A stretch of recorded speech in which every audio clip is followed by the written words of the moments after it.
আসসালামু আলাইকুম। শিক্ষা একাডেমিতে তোমাদের সবাইকে স্বাগতম।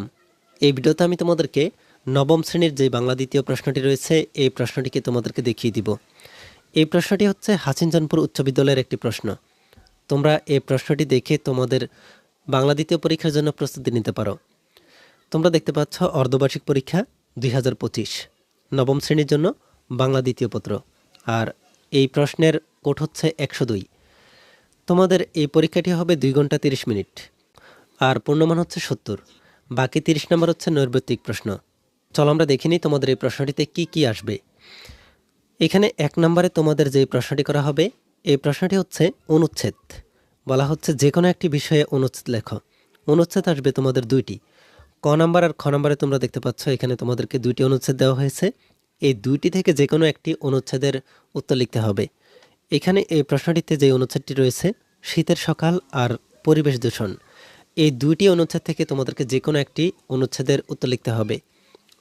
এরপর 2 নম্বরে যে প্রশ্নটি করা হয়েছে এই প্রশ্নটি হচ্ছে যে কোনো একটি প্রশ্নের উত্তর লেখো।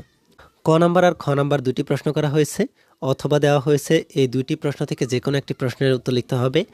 ক নম্বরের প্রশ্নে বলা হচ্ছে মনে করো তুমি মাহিদ বা মাইশা গাজীপুর জেলার বাসিন্দা। সম্প্রতি তুমি বাংলাদেশের একটি ঐতিহাসিক স্থান ভ্রমণ করেছ। তোমার ভ্রমণ অভিজ্ঞতার বর্ণনা দিয়ে কুমিল্লায় বসবাসকারী তোমার বন্ধু অথবা বান্ধবী নাফিস বা নাফিসাকে একটি পত্র লেখো। তাহলে তোমরা দেখতে পাচ্ছ তোমাদেরকে এখানে 2 নম্বরে প্রথমেই একটি পত্র দেওয়া হয়েছে। আর অথবা দিয়ে তোমাদেরকে এখানে দেওয়া হচ্ছে মনে করো তুমি নিঝর দৈনিক প্রথম আলো পত্রিকায় একজন প্রতিবেদক।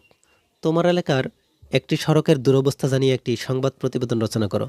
তাহলে তোমরা দেখতে পাচ্ছ তোমাদেরকে অথবাতে একটা সংবাদ প্রতিবেদন দেওয়া হয়েছে। তোমাদেরকে হয়তো এখানে ক নাম্বারের পত্র লিখতে হবে অথবা সংবাদ প্রতিবেদন লিখতে হবে, যে কোনো একটি, 2টি থেকে যে কোনো একটি। এরপর 3 নম্বরে তোমাদেরকে এখানে বলা হচ্ছে সারাংশ লেখো। ক নম্বরে দেওয়া আছে সারাংশ আর খ নম্বরে দেওয়া আছে সারমর্ম, যে কোনো একটি লিখতে হবে। 3 নম্বরের এই সারাংশ অথবা সারমর্ম থেকে তোমরা যে কোনো একটি প্রশ্নের উত্তর লিখবে। এরপর 4 নম্বরে তোমাদেরকে এখানে বলা হয়েছে যে কোনো একটির ভাব সম্প্রসারণ করো। তাহলে তোমাদেরকে এখানে 4 নম্বরে ভাব সম্প্রসারণ দেওয়া হয়েছে।